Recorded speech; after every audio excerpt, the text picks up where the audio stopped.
I like to demonstrate a stretch at the end of the table for the hip flexor functional group, but specifically focusing this stretch toward the psoas major muscle in that group. We have our client Anya standing here, and Anya's going to be demonstrating this for us. So Anya, what I'd like you to do is find your tailbone, your coccyx, and I'd like you to place it at the seam of the table here, and I don't want you to go in the very center, but a little off to this side here. Perfect.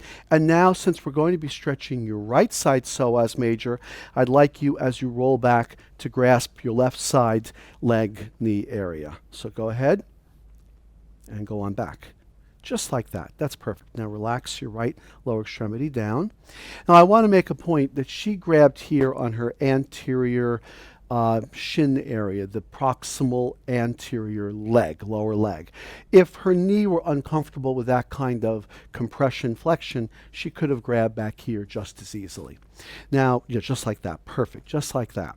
Now you can relax your hands off and just place them gently here. Now I'm going to replace her hands with my right hand here, and her foot is on my clavicle, so I have control of her left side lower extremity. And the reason for this is I want to stabilize her pelvis as best I can to be in a neutral posture. If I let her fall back like this, her pelvis goes into an anterior tilt. If I push too much, I push her pelvis into a posterior tilt.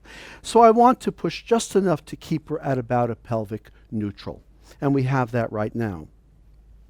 By gravity, her right thigh is falling into extension in the sagittal plane, and that immediately places a stretch on the hip flexor group on the right side. And theoretically, all of the hip flexors could be getting that stretch. We want the stretch to go to the psoas major, so we need to add something here. We need to find the difference between the right side psoas major and all of the other right side hip flexors.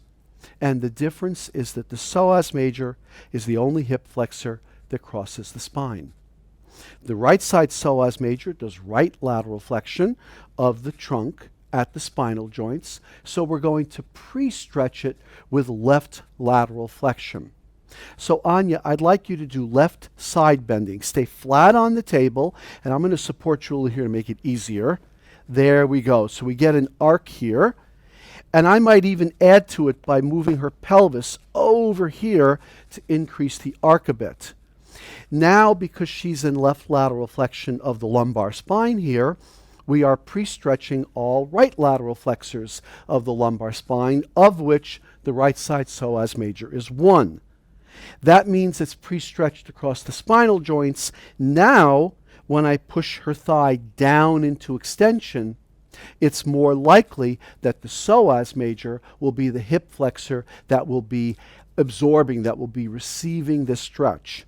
And I'd like to point something out. Can you go back to the neutral posture with your trunk and relax and drop on down? If we look when she's in neutral spinal posture at the angle of her thigh relative to horizontal, she's just a little bit below horizontal.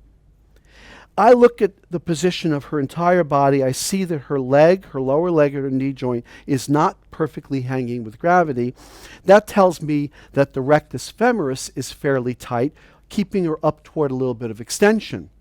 But now when I bring her into, or I have her move into left lateral flexion of her trunk, if you look now, her thigh is not dropped down in extension as much. That tells me right off the bat that right now here, her psoas major is the hip flexor that is the tautest, the tightest, and that means I'll be focusing my stretch there. So now I simply take my left hand. I like to use a thumb web here. I place it on the anterior distal thigh. I place it as far distal as possible for leverage force, but not pressing on her patella. And all I need to do with my left side of my body is just drop down. Now I'm going to exaggerate that.